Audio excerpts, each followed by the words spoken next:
What does this election mean if we go one way or the other?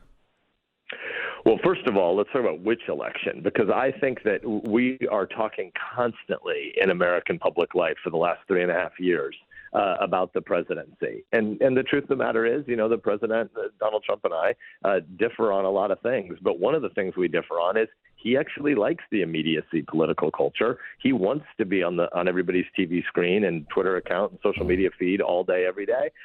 I don't think most people want that. I think it's really unhelpful. I don't think it's good for my party to tie itself to the political brand of one individual who kind of views life as reality TV.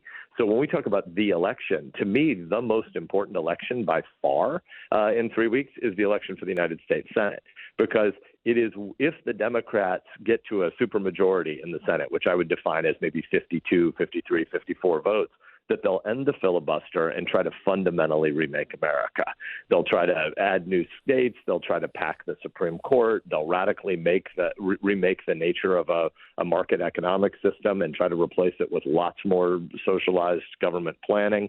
I think that the most important things that can be broken in America would be broken by a Senate that gets to a Democratic supermajority. So I've spent almost all my time this last year in politics campaigning to try to maintain a Republican majority in the Senate, because I think so much of what's precious about our framework for ordered liberty could be lost in a majoritarian U.S. Senate that a lot of Democrats want to make. I would agree with you. However, I also, I've changed on Donald Trump. I don't think that you have, but I watched his actions and tried to tune out the words and just watch his actions. And he has done remarkable things. One of the things that I was really worried about is that he does like to just take control. He's a CEO of things. And if we ever faced a pandemic or a real crisis, that he would grab the power reins, which he was encouraged to do and didn't do.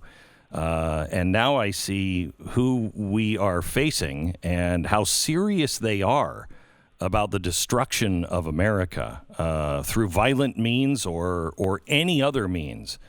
And I think this presidential election is the most important in my lifetime. And I've always hated that phrase. Do you find validity in that?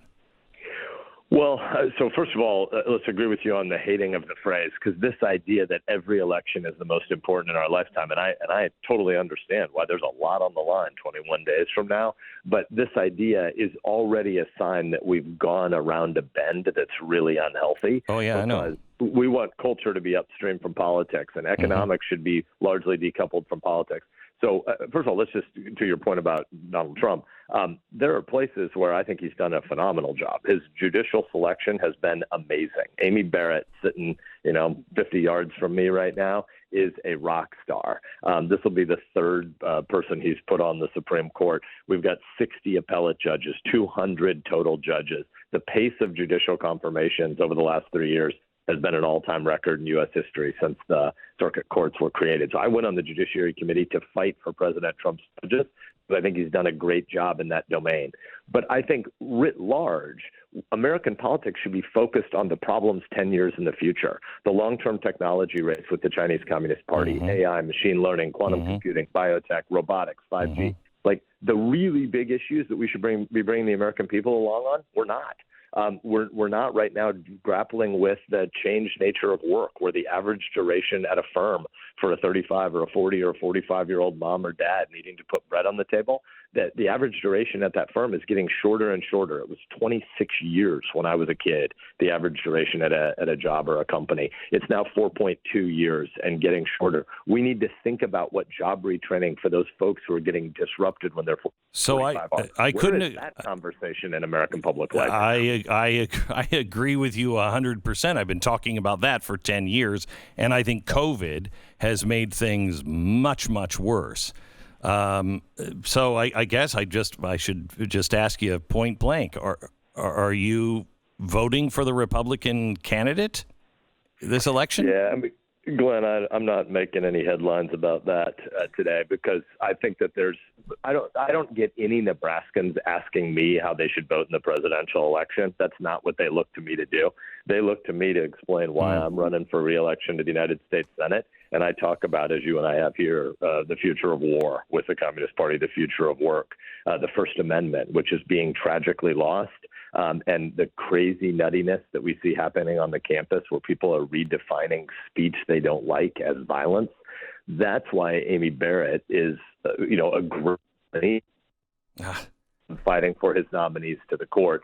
But I think reducing our public conversation every 4 years just to one vote for president is that drip, drip, drip of political immediacy displacing the larger conversations we should be having in American public life. Ben Sasse, I have appreciated your work on the civic conversation and your lesson on civics yesterday. Thanks for ducking out for us today. Appreciate it. Thanks, Glenn. Bye-bye. Good to see you.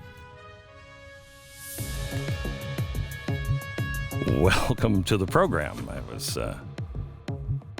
He's making interesting choices this close to the election. His own election as well. Yeah, his own election. Heavily favored to win in Nebraska. And look, I like him. I just disagree with him on things, but I like him. Yeah, I'm a fan. He's directing, I think, the conversation. Forget who you're going to vote for. No one cares what anyone else. Who cares what someone else is going to? Who cares who they're going to vote for? I honestly never care about what someone else is going to do with their vote. But I will say that the Senate is crucial here. Yeah, it is. That Senate could really, spiral things out of control. Trouble.